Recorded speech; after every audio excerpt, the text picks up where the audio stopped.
Materi kelas 4, pelajaran kelima dengan tema bahasan Aku Cinta Nabi dan Rasul. Dengan subtema bahasan yaitu A. Kisah teladan Nabi Ayub alaihissalam. B. Kisah teladan Nabi Musa alaihissalam. C. Kisah teladan Nabi Harun alaihissalam. Dan D. Kisah teladan Nabi Zulkifli alaihissalam.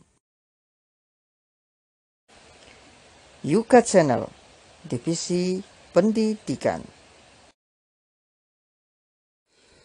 Bismillahirrahmanirrahim.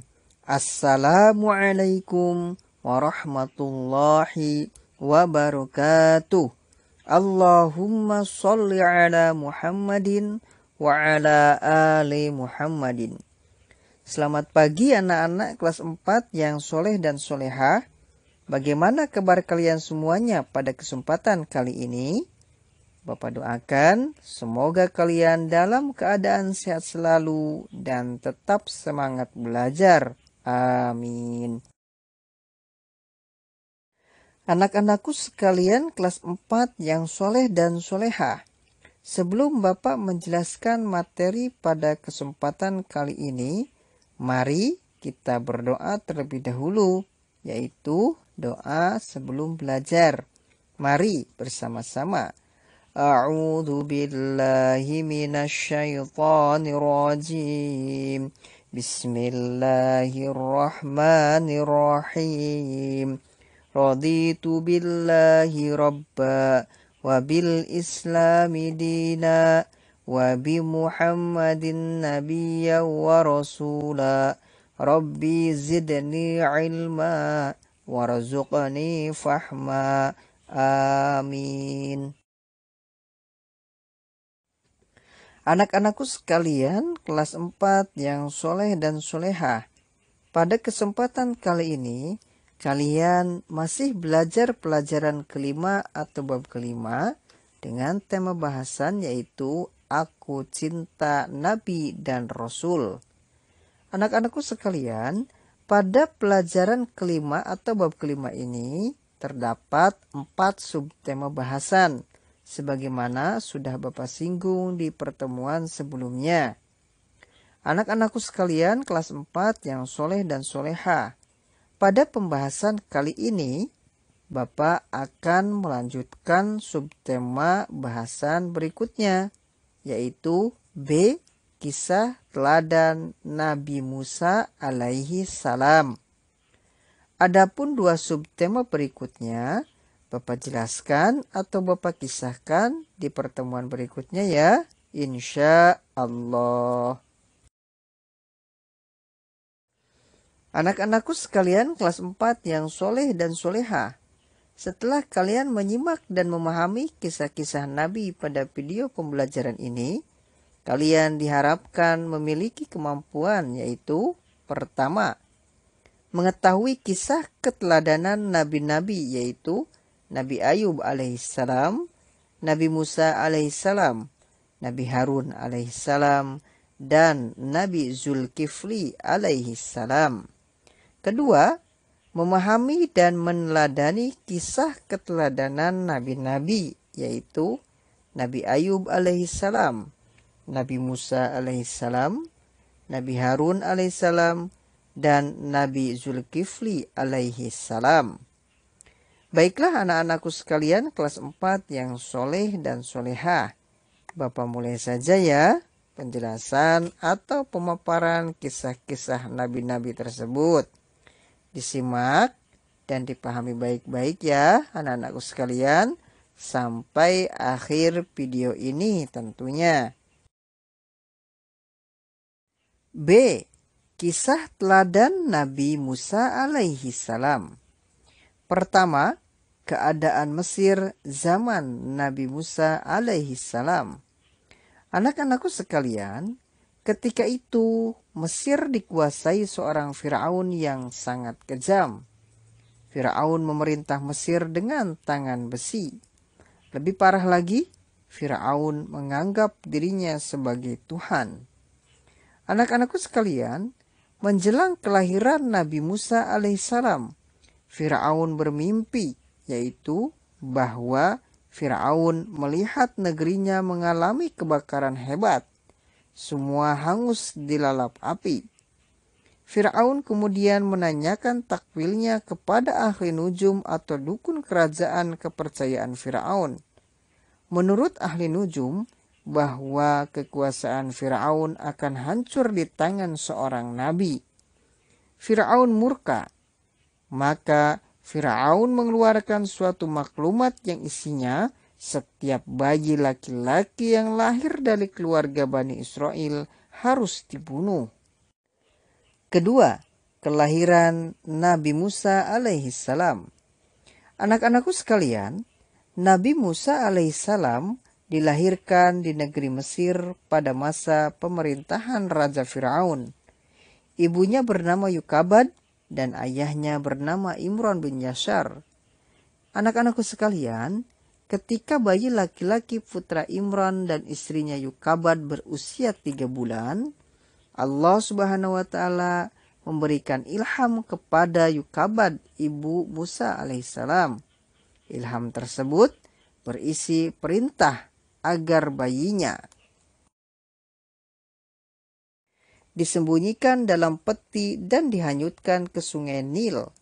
Akhirnya, peti yang dihanyutkan tersebut ditemukan oleh istri Firaun yang bernama Asia. Pada saat itu, Asia sedang bersantai bersama para dayangnya di tepi sungai Nil.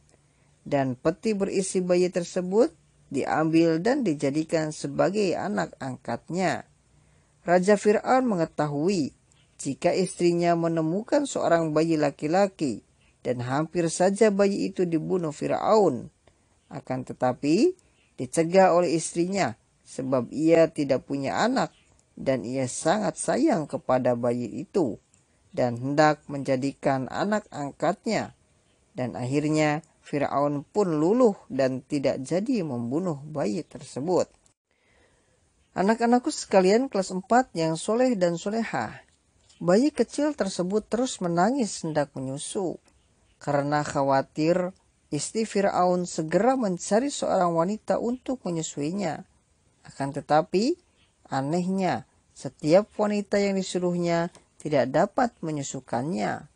Oleh karena istri Fir'aun merasa sedih, hingga akhirnya ada seorang wanita yang dapat menyusukannya dan cocok dengan bayi tersebut, yang tidak lain adalah Yukabad, ibu kandung Nabi Musa alaihissalam sendiri. Ketiga, tumbuh kembang Nabi Musa alaihissalam. Anak-anakku sekalian kelas 4 yang soleh dan solehah. Setelah Nabi Musa alaihissalam disapih dari ibunya sekaligus ibu susuan yang diperintah istri Raja Fir'aun, Nabi Musa alaihissalam dikembalikan lagi ke istana. Musa dirawat, dididik, dan dibesarkan di istana kerajaan Fir'aun, layaknya anak raja. Ketika Nabi Musa alaihissalam masih kecil, sering melakukan perbuatan yang membuat Raja Fir'aun marah dan keheranan, seperti menjambak janggut Fir'aun ketika digendongnya. Akhirnya Fir'aun menguji Musa kecil dengan disediakannya segelas susu dan bara api. Dan untuk melindungi Musa kecil, Allah Subhanahu wa Ta'ala mengutus malaikat dengan mengarahkan Musa kecil memilih bara api yang menyebabkan lidahnya terbakar, dan kelak ketika dewasa bicaranya menjadi celat atau cadel jika berbicara. Keempat, Nabi Musa alaihissalam diangkat menjadi Rasul.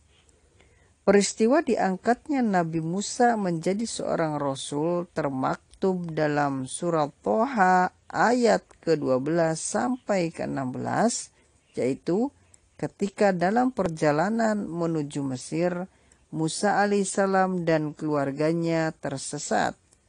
Kemudian Musa alaihissalam melihat cahaya api. Setelah didekati, api itu tiba-tiba bersuara, "Aku Tuhanmu, hai Musa. Sekarang engkau berada di tempat yang suci. Bukalah alas kakimu." Aku telah memilih engkau sebagai utusanku untuk menyampaikan perintahku kepada Firaun dan kaumnya. Dengarkan perintahku Musa. Aku Tuhanmu, tidak ada Tuhan selain aku. Kerjakanlah sholat untuk mengingatku. Hari kiamat pasti akan datang. Pada hari itu, kelak aku beri pahala orang yang beriman, dan aku siksa orang yang durhaka. Nabi Musa alaihissalam memasuki kota Mesir dan segera menuju ke rumah ibunya. Beliau kemudian menemui saudaranya yang bernama Nabi Harun alaihissalam dan berkata, "Wahai Harun, pergilah bersamaku kepada Firaun. Sesungguhnya Allah mengutus kita dengan berdakwah kepadanya." Harun menjawab, "Baiklah," dengan penuh ketaatan kepada Allah. Setelah tiba di Mesir, Nabi Musa alaihissalam menyeru kepada Firaun agar mau menyembah Allah Subhanahu wa Ta'ala. Akan tetapi Firaun dengan keras menolaknya, sehingga terjadilah perdebatan dan adu kemampuan antara Firaun yang diwakili oleh tukang sihirnya melawan Nabi Musa alaihi salam. Tukang sihir membuat ular-ular dari tali dalam jumlah yang banyak, dan akhirnya Nabi Musa alaihissalam dapat mengalahkan ular-ular tersebut dengan tongkatnya yang berubah menjadi seekor ular besar dan memakan ular-ular kecil dari tukang sihir tadi. Tentunya ini terjadi atas izin dari Allah Subhanahu wa Ta'ala. Akhirnya tukang sihir itu beriman kepada Nabi Musa alaihissalam, dan juga masyarakat yang lain banyak yang ikut beriman pula. Karena banyak yang beriman kepada ajaran Nabi Musa alaihissalam, Firaun akhirnya menyiksa dan menangkap pengikut Nabi Musa alaihissalam. Akhirnya Nabi Musa alaihissalam dan para pengikutnya pergi meninggalkan Mesir menuju ke Laut Merah. Sesampainya di tepi Laut Merah, mereka ketakutan karena tentara Firaun mengejarnya. Tetapi atas izin Allah Subhanahu wa Ta'ala, Nabi Musa alaihissalam memukulkan tongkatnya ke laut, dan laut itu terbelah menjadi dua, sehingga membentuk sebuah jalan. Akhirnya Nabi Musa alaihissalam dan para pengikutnya sampai di seberang.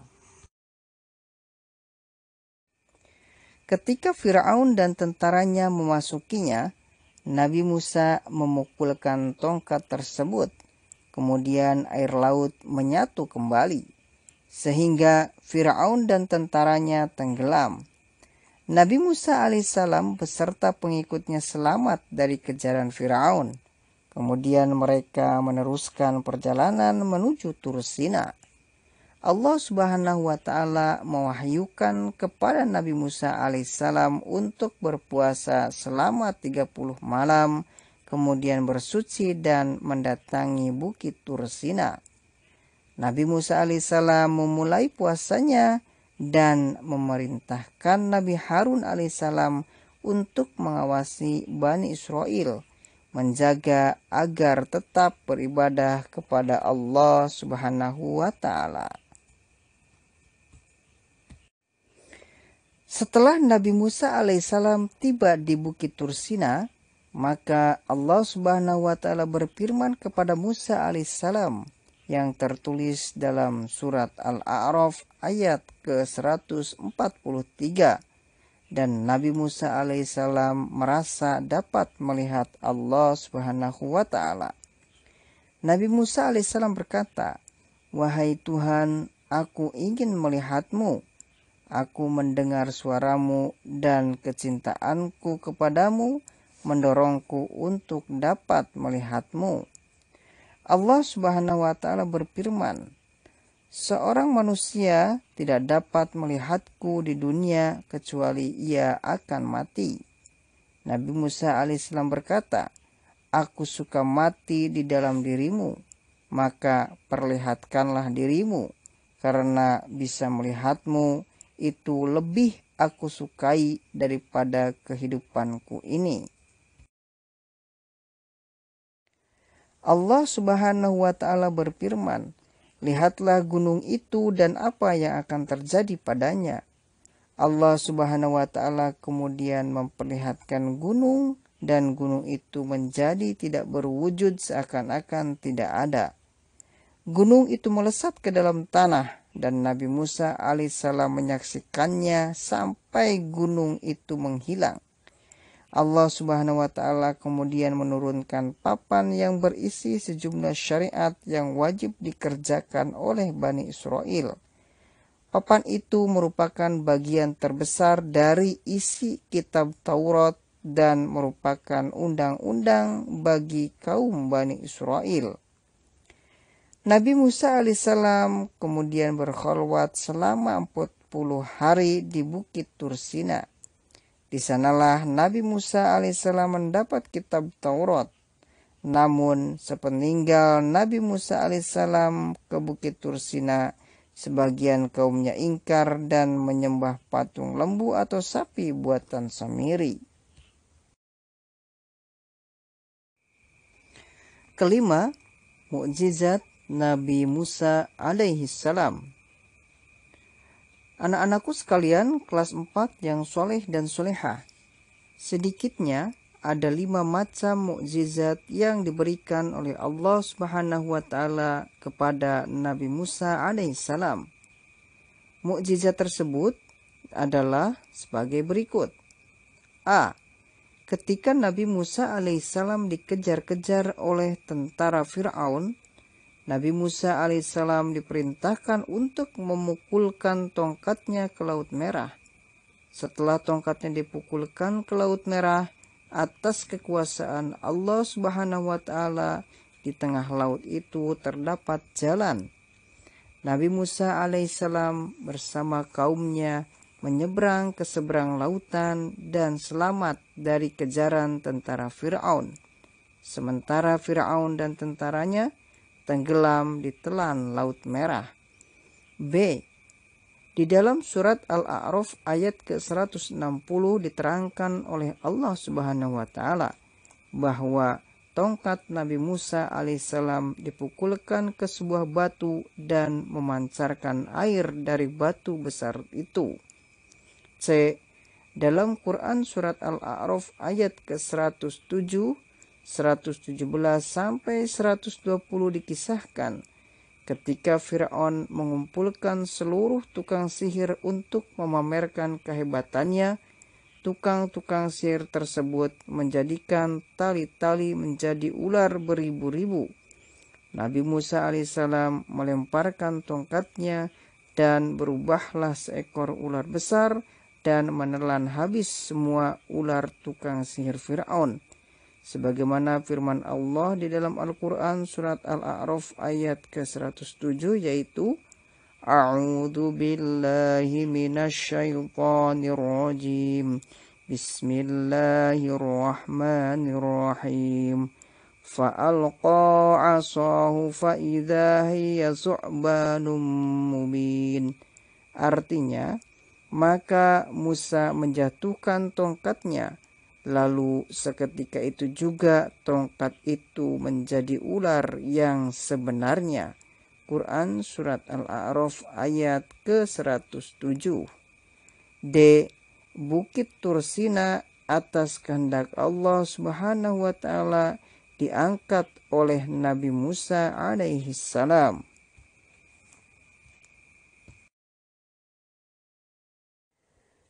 Baiklah anak-anakku sekalian kelas 4 yang soleh dan solehah. Demikian kisah Nabi Musa alaihissalam yang dapat Bapak sampaikan pada kesempatan kali ini. Pelajaran kelima atau bab kelima dengan tema Aku Cinta Nabi dan Rasul, dengan subtema bahasan yaitu B. Kisah teladan Nabi Musa alaihissalam. Insya Allah di pertemuan berikutnya Bapak akan bahas kisah Nabi Harun alaihissalam yang merupakan subtema berikutnya. Anak-anakku sekalian, Bapak mohon maaf jika pemaparan kisah dalam video pada kesempatan kali ini kurang berkenan, baik dari segi penyajian atau penyampaiannya. Anak-anakku sekalian, kelas 4 yang soleh dan solehah, untuk lebih memahami materi dalam video pembelajaran pada kesempatan kali ini, silahkan kalian kerjakan tugas-tugasnya ya. Adapun tugas-tugas tersebut, silahkan kalian lihat di PDF-nya ya. Pada PDF tersebut, sudah Bapak jelaskan tata cara pengerjaan tugas, soal-soalnya yang harus dikerjakan, contoh lembar jawabannya, dan teknis atau cara penyerahan tugas tersebut.